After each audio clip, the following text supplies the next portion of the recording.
and you're all very welcome along to Season 5, Episode 25 of the Champ.ie podcast, Ireland's premier horse racing podcast in association with Boylesports, Gowran Park Racecourse, Syndicates Racing and KCLR 96 FM. Coming up on this week's show, Barry speaks to Ben Pauling about his in-form stable and Tellherthename, who runs at Newbury this weekend. The lads look ahead to 5 key races at Newbury, Warwick and Navan, as well as giving their best bets for this weekend. Shake 'em up, Harry, into a narrow lead for Ben Jones at the last. Jumped it well, landed running, and now starts to come away from the long-time leader, Frero Bamboo.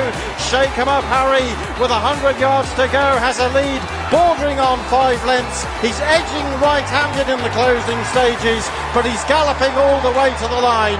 Shake 'em up, Harry, for Ben Jones and Ben Pauling. If you haven't already, be sure to like this video and subscribe to the Champ.ie YouTube channel, as it helps to get horse racing content out there to the wider audience.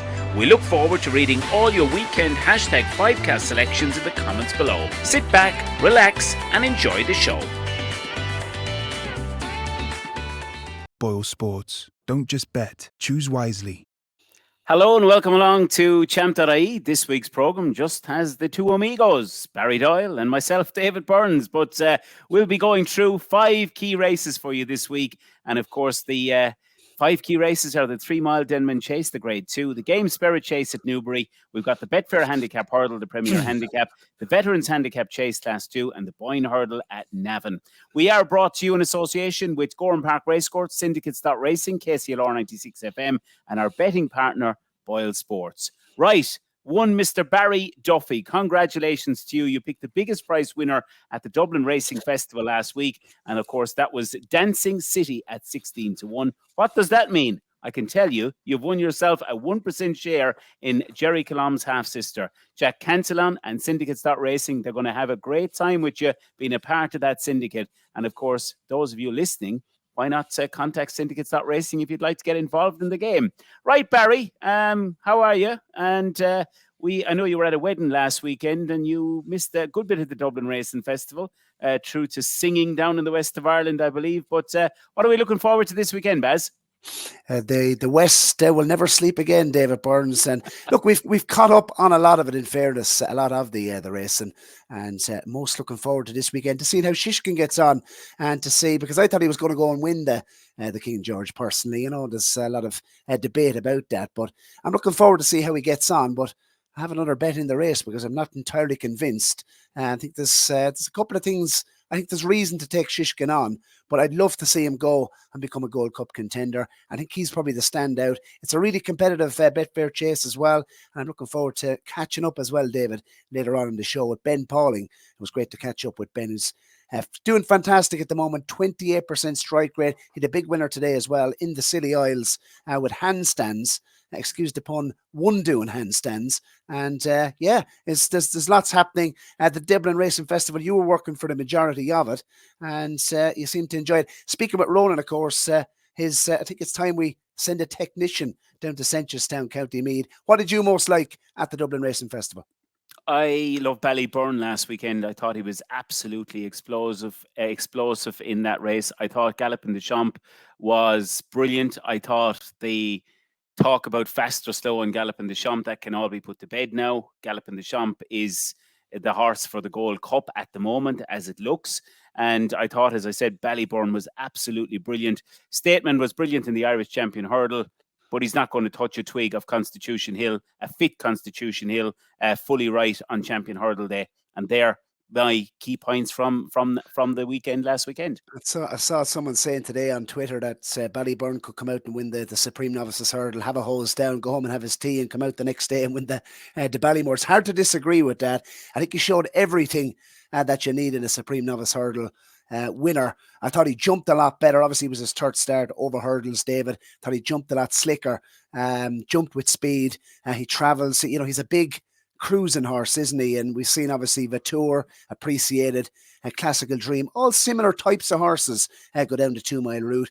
I thought he was, without a doubt, the performance of the Dublin Racing Festival, and catching up on it. I think he'll go the 2 mile route, and I think he'll take a hell of a lot of stopping. I wouldn't be opposing him in the Supreme Novices Hurdle, but I disagree with you on the whole Gallop and the Champ fast or slow argument. I thought Gallop and the Champ had his own way of things up front. It was obviously there's only, I think was there 4 runners in the race itself. Look, there'll be runners in there in the Gold Cup that could potentially soften him up front. I think he is the type of horse that when he is given more of an aggressive ride, it definitely does suit him. Having said that, fast or slow, if there's one man that can target a horse for one particular race in one day, it's Martin Brazel. That's a good horse. It's 2-1 on the scoreboard at the moment in favour of fast or slow. I think he could reverse form. And look, it's a big ask, David. If Gallop and the Champ goes and puts up anything similar to the level of performance that he put up last year in the Gold Cup, or even at Leopardstown at Christmas, he's going to take the world a beating. My question is, can he repeat that level of performance, or can he get close to it for the 3rd time this season? Because he's been in cracking form, but holding your form, that's the question for me. Yeah, I don't think there's going to be a problem with that. Look, I think, you were talking to me earlier today about horses and having a bit left. Look, you're telling me that Willie Mullins hasn't a bit left in Gallop and the Champ for March? Please, come on. He wasn't just fully wound up for the Dublin Racing Festival either. And they might all have a little bit, but I can assure you, he's not fully wound. There is another 10-15% to go. And what about the first race we're going to look at this week, which is the Denman Chase? There's a horse in the Denman Chase, of course, by the name of Shishkin. And on Thursday, Nicky Henderson is very bullish that this horse could potentially be around. He's 8-1 currently in the betting with Boylesports in the anti-post betting market. And what about Shishkin for the Gold Cup if he goes on and wins the Denman Chase on Saturday? Yeah, it's fascinating. And he's still relatively unexposed over the distance, isn't he, as Shishkin? But I'm of the opinion, when it comes to Shishkin, that he's a much better horse on nicer ground. It was quick ground, good ground when he was going so well at Kempton. Looking at the race as a whole, I suppose, the red alert flag comes up for me. First of all, Shishkin's odds on. We know he can. We've seen this season already, he's refused to race. He's a better horse on nicer ground, as I mentioned, and he's coming in to this off the back of a fall. Looking at some of the statistics, we were digging them out today, David, for the Denman Chase. Only one of the last 12 winners were aged 10-year-old or more. So he's obviously a 10-year-old. He's not getting any younger. He's coming in off the back of a fall. And favourites in this race, pretty poor record. Only 3 winning favourites in the last 8 years. And I just think Protectorat, look at this horse and how he performs on this type of ground. There's bucket loads of rain due before this race kicks off. It's already soft ground at Newbury, but we've plenty more rain scheduled. And I just think he's a much better horse at Protectorat on, really deep ground. We saw what he done, put up a career best in the Betfair Chase at Haydock, which is a big left-handed gallop and track, similar enough to Newbury. Got into a good rhythm on that occasion. And look, I just really liked his last 2 runs, David. He gave £5 to Laham Press. So many people are putting him up as a contender for the Gold Cup. But I think given him weight at Lingfield and was only beaten 2 lengths, I thought that was a really good performance. And he's everything this year that he wasn't last year. He is consistent. So he's put 2 good runs back to back together. And I just think if there's any chink in Shishkin's armour here, off the back of that fall. Don't forget that was his very first run, David, as well, in the King George of the season. What has that taken out of him? I think you said to me before the King George, to be having your very first run of the season in the King George, that was a big ask in itself. Has that potentially left its mark? Protectorat on ratings has a little bit to find, but I just think at 9-4 at the moment, he would be the way I would be siding. I think he's a more solid bet in this. Barry, let's move on to the Grade 2 at Newbury on Saturday. Of course, it's the big race there, of course, is the Game Spirit Chase. It's a Grade 2. Edwardstone tops the market. Boot Hill second in the market. Editor the G coming next at around 7-1. And Amarillo Sky then for Joe Tizard at 8-1. What would you think and how do you see this race going? 6 winning favourites in the last 10 years, first of all. So favourites have a good record in the race. And one of the things I like to do when analysing a race like this is put a line through those that can't win. And 3 of the 6, in my view, cannot win. So I suppose Edwardstone, it's probably a good place to start, David. 7-4 at the top end of the market. I thought the best performance of any of these runners in recent times was, his second, only beat 2 lengths to John Bunn in the Tingle Creek. Obviously put up a cracking performance in that exact same race last year. That was a career best from Edwardstone. But looking at his form at Newbury as well, David, it reads well. He's 2 from 2. And I like the angle stepping back and trip. He was obviously tried over 2.5 miles at Kempton. That didn't work out. He was very keen early in the race. Didn't seem to be himself on that occasion. And look at this race as well. He likes to come from off the pace. He's stepping back and trip, but look at the pace angle in the race. I think the race could be run to suit with the likes of Editor de Gites, Calico and Amarillo Sky all in the race. Might just suit a hold-up performer like Edwardstone. With the rain coming, isn't going to hinder him. He's won plenty on this type of ground. So I thought there was lots to like with him. 7-4. I find no reason to oppose him here. As mentioned, favourites have a decent record in the race. 6 of the last 10 winners were favoured. And we have seen 2 10-year-old winners of this particular race in the last decade as well. So, the other thing as well is the rating. I mean, obviously he's given weight to the likes of Boot Hill, but I just think on all known form, Edwardstone is the correct favourite. And if he repeats anything like that 2 lengths second to John Bunn that he showed in the Tingle Creek, he's obviously the best horse in here. I think he'll take the world of beating in this 240. I would not be looking any further. Yeah, okay, fair enough. And I thought Boot Hill will be his biggest danger in the race, and he's currently in around the 2-1 mark in the race. I do think the top 2 are going to be very, very interesting. Right, we're going to head into our first ad break of the show, and we'll be back then to look ahead to the Betfair Handicap Hurdle.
Right, welcome back to the second part of the show, where we have 3 more races to look forward to this weekend. And the first of those we look forward to is the 2-mile Betfair Handicap Hurdle, the Premier Handicap at 3:15 on Saturday.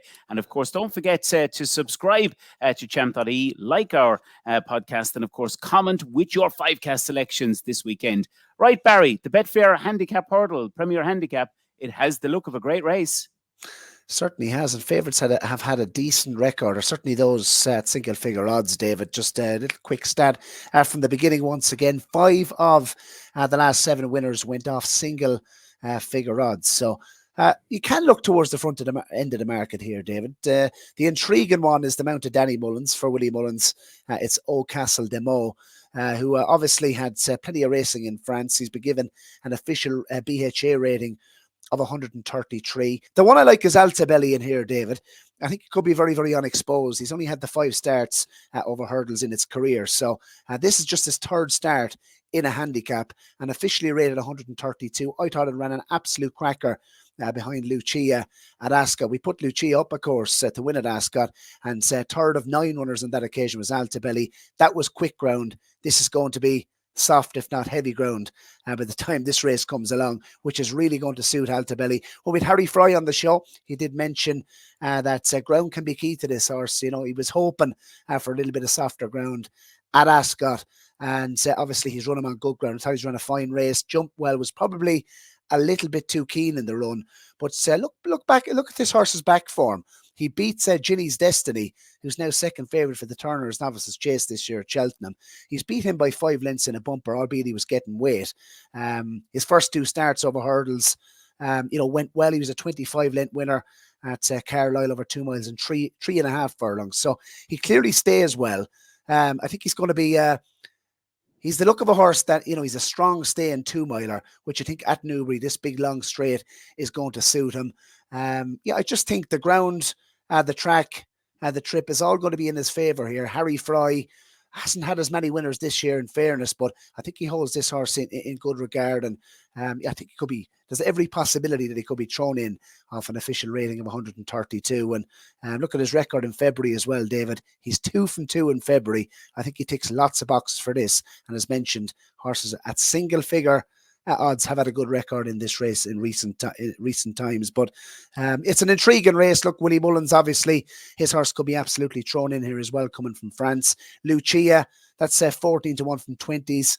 I'd be a little bit worried about her on this type of ground. Spirit Danu's coming in off the back of a victory. Loda Sud, an interesting runner at 16 to 1, and Under Control if she runs off the back of her second behind Astro Diamond off an official rating of 137. She could be dangerous as well at a big price, but Altabelli for me is the one that ticks most of the boxes. Yeah, and I think O'Castle de Motts, as you've mentioned, could be potentially very, very well in here for Willie Mullins and Danny Mullins on board. And I couldn't put anyone off having a few bob on that. Currently in around 4 or 5 to 1. I think that's got an outstanding chance and could be very, very well in. Right, let's move on because we've got the Veterans Handicap Chase. That's a 255 at Warwick. It's a Class 2 contest. Always love these veterans races, Barry, and I know you've been looking into this one. And what have you come down on the side in this 255? Yeah, quite keen on one in this, David. And the horse is called Fast Buck. Used to be trained by the Skelton team and now trained by Jane Williams. Really impressed me last time out. And that was over the 2 miles. Interesting stepping up in trip here. And has only got raised £2 as well by the British handicapper. Was running and was competitive off £7 higher. I think could still potentially be well handicapped, and stepping up another 4 furlongs here is definitely going to suit. Carries under 11 stone as well. 7 to 2 I thought was a decent price about Fast Buck. As mentioned, this is just its 4th start of the season, so got down to a nice mark. Thought jumped better last time out. That was on heavy ground, and I think crucially, if you think the rain's going to come at Newbury, it's definitely going to come. The rain at Warwick, and we're due plenty of it. I think over 30 mils due between now and Saturday, so with a race will even go ahead. But I thought stepping up a trip on this ground, the horse that I do like the look of is Fast Buck at 7 to 2. Yeah, I couldn't go against you on that selection, actually. When you look down at the runners in the race, I think you made a very good case for it, and I think there was plenty to like about the performance last time. So that is your favourite in the race for that Veterans Handicap Chase. One race we're going to look at, which is race 5. It's the Grade 2 at Navan on Sunday. It's the Boyne Hurdle, and it's always a great race. Barry, I'm intrigued by this race on Sunday. We have Blazing Cal in here. We've got Sir Gerhard in the entries as well. This has a very, very intriguing look to it. Go back 12 months ago, Blazing Cal was a horse that was being touted for the Stayers Hurdle. We all know he got a little bit of a setback and everything like that. But Charles Byrnes and the team, could they be setting up a little coup to get back and reclaim the Boyne Hurdle again this year? He's looking for back-to-back Boyne Hurdles, isn't he? And 14 to 1 for the Stayers Hurdle. Could he be a springer in the market? Look, I think Sir Gerhard's the one to beat here. We obviously were only dealing with, of course, the entries. We don't have decks as of yet, and we don't have prices. But I thought the main contenders were Sir Gerhard. Sir de Burle is going to give weight here. I don't think race conditions are going to suit him. But then again, he's surprised us on many occasions in the past, Sir de Burle. He's carrying plenty of weight. Farouk Dalen, really good effort, I thought, at Edwardstone last time out. The form seems to be working out as well, with Gay Keel coming out and running well, of course, at the Dublin Racing Festival. Also, Blazing Cal has won fresh in the past, but has coming off the back of course, a setback and a long absence. Wouldn't be for me. You have to be honest about it, David. I know shrewd connections, etc., but I thought Sir Gerhard was the one to beat. The interesting one is Sam Majest. I'm interested to see how this runs if it is declared, because could certainly be one for a handicap, I think, in the spring. Impressed me last time out down at Limerick, I think it was, and Thought it jumped well, travelled well, and moved through the. Was really testing ground, of course, down at Limerick when Sam Majestic got its head in front of Noble Yates, and the form is working out well. So, very likely raced individual. Has only had 4 starts, I think, in its entire career. So, yeah, Sam Majestic would be interesting if it was declared. But yeah, it has to be Sir Gerhard for me. I just think ticks a lot of boxes for this. Comes out the best on ratings, getting weight from Sir de Burley, as mentioned, if they both run. And it looks the ideal test, doesn't it? En route to a Stairs Hurdle. This type of ground at Navan. Has a good course record, I think it's fair to say as well. Has won every time he's went up to Navan. And look, Willie Mullins hasn't won this race for 10 years. I think it was On His Own was the last horse to win the Boyne Hurdle for Willie Mullins. But how could you go against them at the moment? 33% strike rate, 27 winners in the last 14 days. And I think the ground, the trip and the track all going to be in Sir Gerhard's favour. And on ratings, he's definitely the one to beat. So I think if there is to be a Stairs contender, it's going to be Sir Gerhard. Yeah, again, hard to get away from it, but I just think Blazing Cal, I'll be just intrigued to see what the market tells us, because it really will tell us everything. So once again, those 5 races that we have for you, we've gone through them for this week, and we ask you to put in your 5 cast selections and the very best of luck with your selections on those 5 races. Right, coming up right after the break, we're going to be speaking to our very special guest this week, trainer Ben Pauling.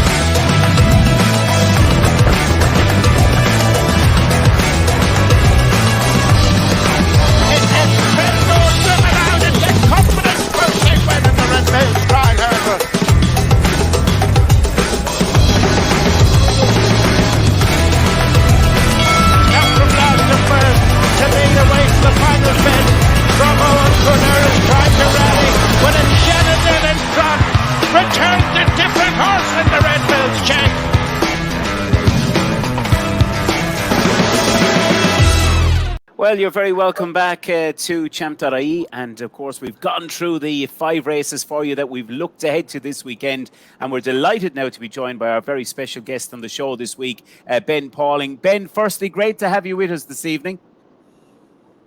Great to join you. Thank you very much for having me. And I suppose, Ben, look, we'll start off. We're recording the show on Thursday evening. So, firstly, you had a really nice winner today in Handstands. That was a really good performance. Yeah, it was. He's a lovely son of Getaway that we bought back in November at the Cheltenham sales, and I think it's fair to say that he's progressing nicely and doing himself justice, having won his 3 starts under National Hunt rules, and he looks like a nice horse for the future. Thought he won with a little bit in hand as well today, a little bit snugly. What was the feedback from Harry after the race? Yeah, he was quite taken by him. Obviously, it was the first time that he's sat and Ben Jones has ridden him to victory in the first 2, with Ben and Keelan out with bans this week. Harry was a very good substitute, and he was very taken by how professional he was. Didn't really do an awful lot throughout the early part of the race, but when he put him in the race, he said he found it very easy, and it was a pleasing result, really. And I suppose, Ben, tell us a little bit about the stable, how it's going, and how the season has gone so far, and what most you're looking forward to as we head right into the heart of the National Hunt season. Yeah, no, it's great. It's our second full season at Naunton, and things have gone very well again. It was a slightly slower start to the season, what with the terrible forecasts we were getting, all the heavy rain and the ground. The horses were taking their first runs to really strip fit, but since sort of November time, they've really started to roll, and they seem in great order. And yeah, there's some nice horses, some nice bumper horses, and particularly nice novice hurdlers that are starting to look like they could be proper smart types for the future. Yeah, Ben, so we have mentioned already Handstands was very impressive today. Obviously, at the weekend, Tellherthename has entered up in the big one, of course, the Betfair Hurdle at Newbury on Saturday. And Personal Ambition also looks a smart young novice for you. Yeah, no, very much looking forward to hopefully seeing Tellherthename out. He's in the Betfair Hurdle, as you say, and he's a horse that we think quite a lot of. And I'd say he's got a few pounds in hand. So the Betfair would be a lovely race. We just hope that we don't get too much more rain. That is forecast. Some are saying more, some are saying less. But if we can find some, soft ground, we'll be fine. I just wouldn't want to be running him on heavy ground. He didn't like it up at Aintree, in the Tolworth there, and so I wouldn't want to put him through that this close to Cheltenham. But he hopefully go and run nicely. Personal Ambition won't run. That ground down at Exeter will be pretty testing, and he doesn't need that. So he'll probably go to Kelso at the start of March for their Grade 2 Novice Hurdle up there. And you mentioned Cheltenham, obviously Tellherthename entered up in the Supreme Novices Hurdle and the Ballymore. Do you see him very much as a Cheltenham prospect? Yeah, I do. There's no hiding what I think of this fella. We've been lucky enough, especially in my early career, to have some top-class novices. But I think this lad is very much up there. He's got electric speed. He's a good jumper, very honest, very straightforward, very professional. And yeah, I wouldn't be running him in these sorts of races if I didn't think he had a chance. And I think it's a very open race this year, and I'm looking forward to seeing how he gets on. The Jukebox Man, obviously Grade 1 placed. He ran a cracking race for Harry Redknapp. He's another nice novice, and he's entered up in the Albert Bartlett. Is that the intention?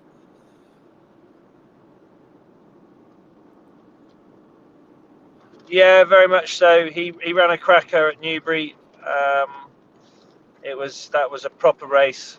They went a good end-to-end gallop, and he's a stayer. If it went heavy ground, he might run in the Bearing Bingham, but I have a slight suspicion that something like the Albert Bartlett will be right up his street. He's got stamina and abundance, and he seems in good form. He'll go straight there.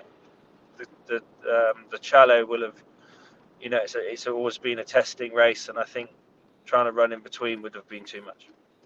And how do you get on with Harry Redknapp? I'd say that's a fascinating relationship. He's good for the wheel and dealing. Is he the same with the horses? He's as good a road as you'll find. He's seriously straightforward. I enjoy every second of it, and he's great fun. He enjoys the day. He's a very competitive man, but he leaves it to you to make the decisions. And fortunately, he's got 3 very nice horses with us at the moment, and hopefully he's enjoying the ride as well. You can imagine what he's like. If he's like that on deadline day, I wonder what he's like around the sales ring. Tell us a little bit about Shake 'em Up Harry, because he's one of the flag bearers of the yard. A really good performance at Cheltenham when last seen, and he's a horse that you've never hidden your regard for him, Ben. Yeah, no, he definitely. It was great to see him win at Cheltenham New Year's Day. He hasn't hit the heights I expected him to as yet. I still think he's got something under the bonnet.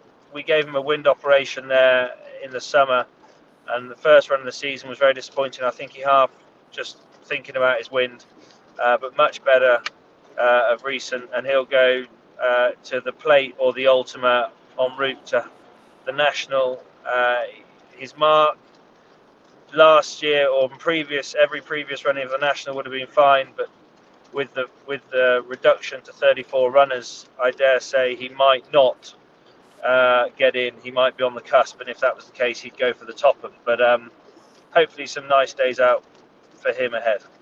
Harper's Brook was also impressive, another flag bearer for the yard. And also want to give a mention as well to Your Darling. Can you give us an update on both? Yeah, so Harper's hugely talented, has a mind of his own. Famous for throwing a race or 2 away. I actually think he was running a very good race on Saturday. I know he won. The horse that fell at the last, I think, would have only helped us actually on Saturday. I think he'd have found plenty. And he'll go straight to the Johnny Henderson. We might swap the cheek pieces for blinkers and really let him roll. But he's in good order. And then Your Darling, he's only taken me about 4 or 5 years to work out how to train him, and he just isn't one that can take much racing. So he won very nicely at Ascot, and then he'll go straight for the Topham at Aintree. And David made reference to it, the season that you're having, Ben. Obviously 13th in the championship, a really good season. Over 28%, I think, strike rate at the moment. That was, of course, before today, before you had that great winner with Handstands, and over 50 winners for the season itself. But tell us about the emphasis on the younger horse. And you've done particularly well with your bumper horses of late. And I think was it 3 bumper winners in the last fortnight itself, including Diva Luna, who looks smart at Market Raisin, and particularly a 6 Mile Bridge, who is well named after, I think it's a village in County Clare. I'm sure David would love to hear that. Yeah, no, we've always, ever since I started, I've always taken the route that my old boss used to take of investing heavily in the stores. And we landed on a couple of very good stores early doors, but in the last 2 or 3 years, we've really upped the ante slightly and bought probably a slightly better model with a bit more quality, and it's starting to shine through now, which is great. As you say, some of the bump horses are really starting to shine. We actually won the bumper today as well with a horse called Dunskay under a penalty. So he's now 2 from 3. He bombed out at Ascot in the listed bumper when he had a dirty track wash, but hopefully he's secured his place to go to Aintree or somewhere similar now. 6 Mile Bridge will probably go to Cheltenham. It's unusual for me to run one in that, but he just looked very professional the other day, and we were very happy with his homework previous. So he might go to Cheltenham for the champion bumper there. Ben, just before we let you go, obviously Cheltenham is just a couple of weeks away, and I'm sure preparations in full swing, and kind of a stressful time leading into the next couple of weeks up to Cheltenham, I'm sure. Yeah, there's no two ways about it. You know, any setbacks from here on in prove to be pretty costly, but there's no point getting too worked up about it. We'll end up with whatever we end up with there. Hopefully those that turn up will be in good form, and we can look forward to hopefully having some good times and enjoy the week for what it is. Yeah, and I suppose the big question is if everything goes to plan and you're on top of Cheltenham and the team are fit, what would you consider your best chance of a winner for the week? I do fancy, well, I suppose after today, you'd have to think you'd have each way claims with probably Handstands. I just don't think we found the bottom of him. And I love that in a horse now. So he would have entered calculations. I do think Tellherthename's a good horse. The bumper horse, 6 Mile Bridge, obviously, famously, we don't do overly well in that race, but I'd like to see how he got on. A couple of handicappers, you know, Ultima Plate. But there's one horse that I think will come cherry ripe for the week, and that is a horse called Bow to Greatness, also half owned by Harry and half owned by my wife, Safe. And I've always held this horse in high regard. He hasn't had an easy season this season. He had a setback early doors. First run he needed. He ran much better at Cheltenham the other day, but took a blow. And he'll have entries. He'll probably might run in the Reynoldstown next weekend, or the handicap there at Ascot. He's in the amateur chase, and he'll probably be in the Ultima. And I just can't help but feel he's going to run a big race. Well, I don't think we can get any more information than that. Ben, we'd like to wish you the best to look for with the runners this weekend and for the next 4 or 5 weeks leading up to Cheltenham. And thanks a million for coming on the show with us this week. Yeah, thanks for having me, guys. Sorry it was a bit intermittent. No problem. Thanks, Ben, and have a good one. All the best. Ben, talk to you soon. Boylesports. Don't just bet. Choose wisely. Well, hopefully you enjoyed that very good interview with Ben Pauling, and it was great to hear his thoughts on the team. And of course, he's great winner on Thursday as well in Handstands. And of course, he's given us plenty of clues there, Barry, hasn't he, around some of the ones he really fancies for Cheltenham if all goes well. Yeah, about to great. That's a very interesting shout, and we could see him at Ascot when next seen. And it is interesting to see how his runner goes, of course, in the Betfair Hurdle this weekend. But Ben Pauling certainly assembling a nice team of young horses in particular. And as we did mention, I mean, what has he had? 4 bumper winners now in the last fortnight. So clearly placing his emphasis on the youth. And he still has, of course, the likes of Shake 'em Up Harry and co. Flying the flag for him, as well as the flag bearers of the stable, David. Right, we're on to hot topics and a little feature we're featuring on the show going forward and talking points. And Barry, without Ronan this week, I have a couple of questions to throw at you. Marine Nationale, we expected him to win at the Dublin Racing Festival. For me, his run was too bad to be true. I'm drawing a line through that run. I think there was... I haven't heard that they found anything, but that run for me was too bad to be true. I'm hoping it was. Would you be in the camp, or now would you be going away from his chances at Cheltenham? I like the way he jumped on debut. There's a couple of things in relation to Marine Nationale. Number one, why didn't we see him until Christmas? I know didn't want to. Connections did say they didn't want to run him on, softer ground up at Navan in that very hot beginner's chase. Facile Vega, of course, and In the Pocket were first and second in that race. And obviously we didn't see him till Christmas, but that'd have to be... That just maybe there was slight alarm bells, I suppose, starting to ring at that point in time. Then we saw when he was declared the tongue strap on after the first time. So what was that all about? And I suppose, look, he had his own way up front, really, didn't he? They could only lead him to the first fence, I think, on his beginner's chase at Leopardstown. He jumped very well, in fairness, was very quick away from his fences in particular, and that was on softer ground as well. So I think Barry Connell come out and said that, is the ground the issue? I don't think it is. I mean, his Supreme Novices Hurdle, there was plenty of cut in the ground that day. He won the Royal Bond and was very testing ground. So he's won on soft ground in the past. Look, we heard from Michael O'Sullivan. On last week's show, he had no doubt that the horse was going to be better on nicer ground. But I just think there could be a little bit more going on here, David. Could it be a wind issue, perhaps? I don't know. He's now beaten because he was unbeaten going into the weekend. Yeah. Too bad to be true. He didn't exactly pull up or anything. Like, I don't know. I couldn't touch him for an arco. Right, Barry, it's time for best bets and your nap selection for the weekend. Yeah, my best bets. Look, I'm going to go with Altabelli in the Betfair Hurdle as a best bet. Look, I think 13-2 is more than fair. Ticks plenty of boxes for the race. He's a nice racing weight.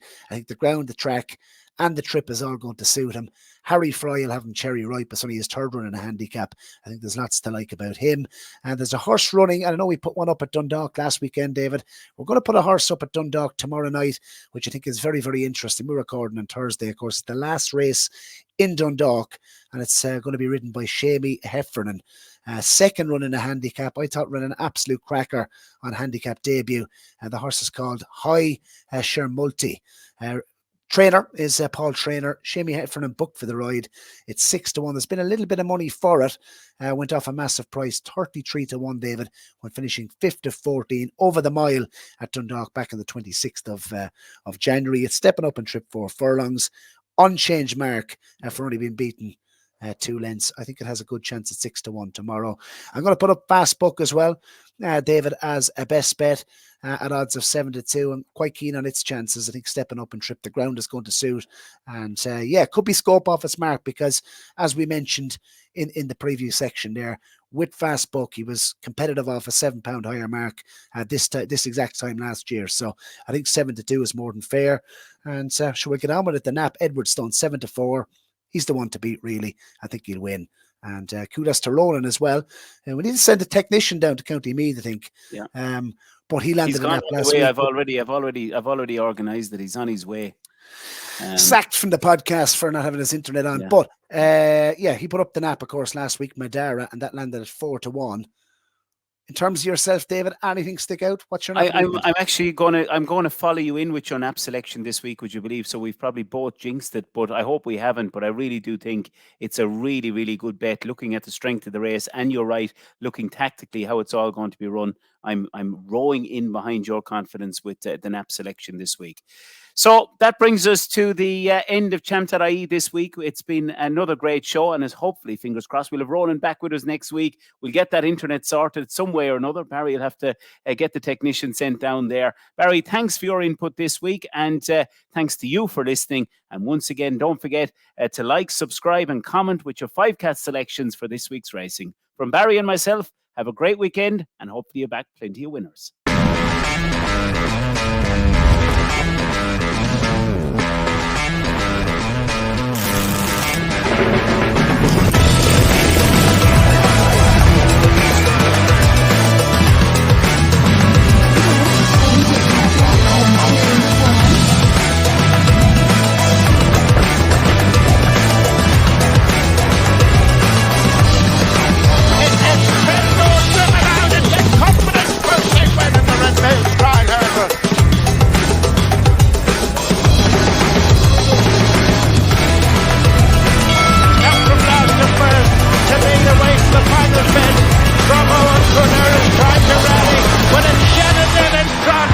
Returns a different horse in the Red Mills check.